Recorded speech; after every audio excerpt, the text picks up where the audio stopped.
In a tough economy, there are many people who are looking for supplemental income. Whether they have a full-time job or whether they're a stay-at-home mom, they're looking for opportunities that are flexible and can give them what they need in a way that fits their schedule.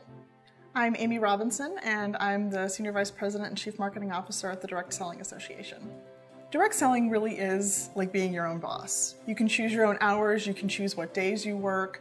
If you want to take a 2-week vacation in the summer with your family, you don't have to ask for time off.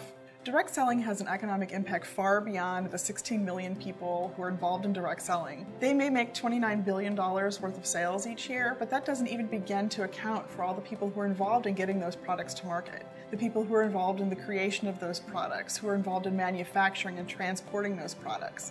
And also the people who are impacted when those direct sellers who have earned that income go out into the marketplace and spend that money. Many college students choose direct selling as a way to make money during school so that they don't have to have a particular schedule with a part-time job. And the second benefit is that they're learning business skills.